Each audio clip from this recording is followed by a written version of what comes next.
Hello everyone and welcome to today's flipped lesson. Today we are going to be synthesizing ideas about characters. Now before we get started, I just want to tell you a quick story, a brief fable, because who doesn't like a story? This story deals with a bunch of blindfolded people and an elephant. Yes, I know that sounds strange, but bear with me, and here goes the story. So, a group of 6 people were blindfolded, so they couldn't see anything, and then an elephant was placed in front of them. And then they were asked to reach out in front of them, touch what was in front of them, and identify what it was. So you can see the first person over here reached out, touched the elephant's tusks, and said, "Oh, it's a spear." Then the next person reached out, touched the elephant's ears, and said, "Well, it's a fan." Then the next person reached out and touched the elephant's massive side and said, "Well, this is certainly a wall." Then the next person reached out, touched the elephant's tail, and said, "It's a rope."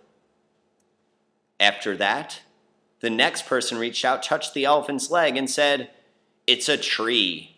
And finally, the last person reached out, touched the elephant's trunk, and said, "This seems like a snake to me." Now, all of them were wrong.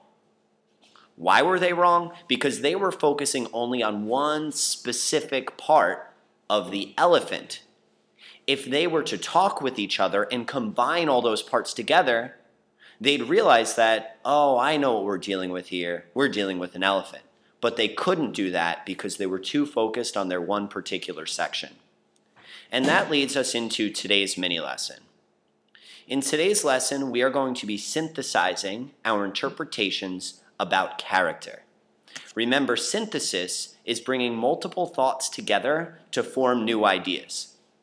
So what we're going to be doing is, rather than just focusing on characters in small moments in the book, we're going to start thinking about characters across the entire book. So that instead of focusing on only one part of the metaphorical elephant, we are focusing on the entire elephant and better understanding the characters as a whole.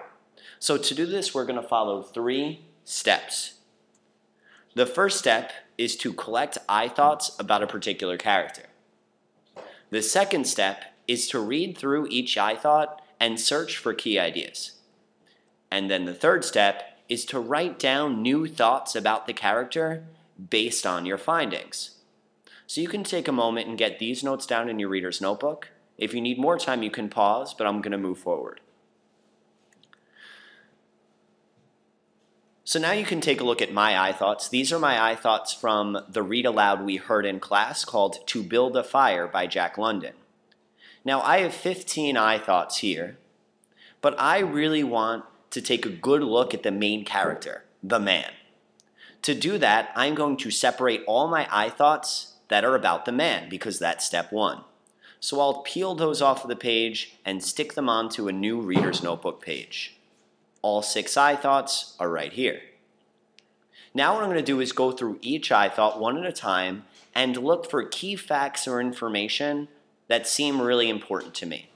So in the first I thought, I'm just skimming through it, and I think that last sentence is really important. He is definitely an inexperienced traveler. In the next I thought, I see that thought about it did not enter his mind to consider his own weaknesses as a human being seems really important, because he seems all based on facts and never really stops to think about how his own human body has its own weaknesses. Then I look over at the third I thought. In this one, I notice how he does seem to have a lot of knowledge about the area. Then in the next, I noted how the man is very confident in his ability to survive on his own and laughs at the people who told him he should travel with a partner.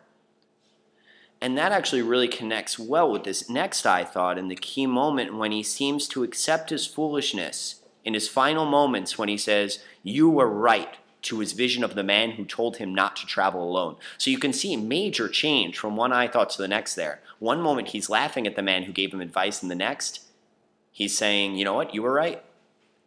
And then finally, the last I thought here, despite the knowledge his body is failing him, all of his intelligence is useless because the freezing cold has conquered him physically. So here we see how nature has really dominated him. So now I'm going to look across all these I thoughts, and I am seeing some repeated themes here. I'm seeing he's definitely inexperienced and unwilling to take information from other people. So he seems inexperienced, and he seems very confident that he knows everything and doesn't need help from anyone else. And then at the end, he finally seems to realize, oh, wait a minute, I think I was wrong.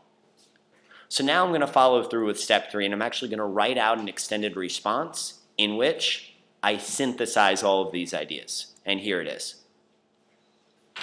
Looking at these I thoughts, it becomes clear to me that the man in the story was very inexperienced and overconfident. He was convinced that he could conquer nature armed with only his knowledge. However, as his body began to break down, he realized that his intelligence was useless. What good were clever ideas when his body could no longer execute them? Finally, he had come to grips with the fact that everyone had been trying to tell him. His body had limits, and he could only endure so much. Ultimately, unfortunately, the lesson was learned a bit late. Nature, in its infinite power, defeated the intelligent man. So there you can see by following step 3, I've really grown this intelligent, well-thought-out response to who the man is and what the man means to the story. And really, I've seen kind of the deeper meaning of the story at the same time. So now you're going to try the same thing with the other character from this story. This one not of the human variety, but rather a dog. So you can take a look at the 5 I thoughts that I created about the dog. So I did step 1 for you, and you are going to do step 2, which is looking for key facts and information within each I thought, and then step 3, which is writing an extended response based on all the information that you pull together. You will need to write down step 3 or type step 3 into the Google form that I've placed on my class website. I will be checking that. So tomorrow, make sure that you've completed this exercise and also come in with any questions that you have about this lesson, and we'll address them right away. If you have any immediate questions, please feel free to email me. All right, have a great night and enjoy making some I thoughts.